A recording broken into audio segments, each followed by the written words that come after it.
This program contains material of a disturbing nature. Viewer discretion is advised. After collapsing at work, public relations executive Jenny Taylor is rushed to the ER. They did a bunch of tests, and the doctor said to me when he was taking my heartbeat, he said, "We can hear something a little funny."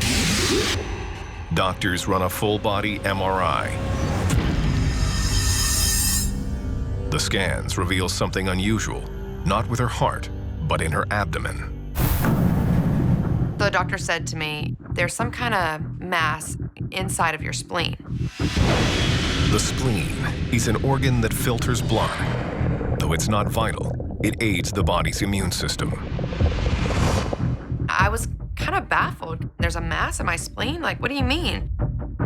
A mass can be a benign growth, a sign of infection, or cancer. I said, "Oh, okay." And it kind of sunk in then. I realized for the first time that I could die. For Jenny, there is one person she must call. She called me pretty much as soon as she could, and I could just tell instantly that there was something wrong with her. And I said, "Jen, I think it might be cancer." And I just start bawling. I had been with her through breakups and craziness at work, and I had never heard her cry before. I cannot lose her. Like, I cannot imagine my life without Jenny Taylor. For the next few months, Jenny is in and out of numerous hospitals. And as the holidays approach, Jen takes Jenny to Dr. Stephen Minter. I was working through the CAT scans that were done, and the shape of the mass in her spleen was unusual. This was a perfectly round mass in the spleen. Because of this unusual characteristic, Dr. Minter rules out cancer. It's scary because no one knows what it is, meaning no one can solve it. I don't know when my next day will be my last day at this point. Dr. Minter takes additional blood samples in order to run very specialized tests. Meanwhile, Jenny goes home, and the next day she and Jen try to prepare for the holidays. I always celebrate Hanukkah. I'll have a Hanukkah party or have people over for Hanukkah and teach them what it is.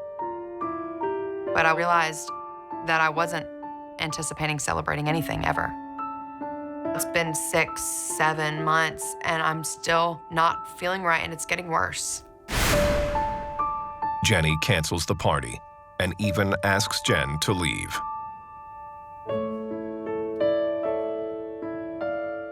So part is gonna get emotional. I mean, it was just heartbreaking. Watching her in a time that should be 100% celebratory, you know, just sort of starting to fade. On the second day of Hanukkah, Jenny returns to the clinic. When Jenny came in to receive the results of the blood tests, I told her that I had some unfortunate news for her. She had a parasitic worm inside of her body. Jenny had echinococcus. And I said, "Oh my God, is that inside me right now?" Echinococcus granulosus is a parasitic tapeworm. Inside Jenny's body, the parasites cluster on her spleen, forming a large cyst. As the parasites multiply, the cyst grows, which causes the spleen to swell. The enlarged spleen causes her abdominal pain and leads to her nausea, vomiting, and blackouts. I was like, this is gross. It's almost like a horror movie, something taking over your body. Echinococcus can stay undetected in the body for up to 30 years. The parasitic cysts grow so slowly and gradually that the immune system doesn't pick up on their presence until the cysts become extremely large. But the danger comes when the cysts rupture. This causes the parasites to spread throughout the host's body. They can infect all the major organs, including the heart and the brain. If this cyst ruptured, she could die. The cyst could burst at any moment. The spleen could burst at any moment, both of which could be deadly. She needed to have her entire spleen removed. On the last day of Hanukkah, she braces herself for surgery. I remember singing a prayer. The Shema is a prayer that's supposed to be the first prayer that you hear when you're born, and the last prayer that you say or hear when you die. It was good for me to have that inner peace with God. In the OR, doctors proceed with caution. The surgery would have to be done very delicately.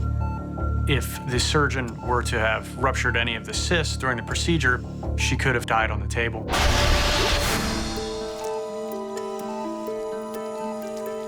But doctors managed to extract the organ without rupturing the cyst. And they returned Jenny to the ICU. After surgery, Jen was there because I didn't get to celebrate Hanukkah. We got to celebrate the 8 days of Jenny. She did 8 little individual presents. They were all things to keep me through each day in the hospital. I don't think I've ever been happier in my life. The life cycle of Echinococcus tapeworms begins in the intestines of a dog. There, the tapeworms release eggs through the dog's feces. Humans become infected with Echinococcus cysts when they ingest food, water, or soil that contains contaminated dog's feces. This parasite is common in Africa, Southern and Eastern Europe, and the Middle East. Jenny believes she contracted Echinococcus 3 years prior. I'd been to Israel and did kind of an adventure trip there. And when I was hiking, we filled up canteens off the side of a mountain. I guess the eggs of the parasite could have possibly been in the unfiltered water. A week later, Jenny leaves the hospital. Today, she has her health back, but her body is now more susceptible to infections. Living without a spleen, you have to take it easier a little bit more. But life is risky, and you're not gonna live life without risks. It's more fun that way. Echinococcus is very rare in the United States, but has been reported in the American Southwest. In endemic regions, the best way to prevent infection with Echinococcus parasites is by avoiding food or water that may have been contaminated with dog excrement.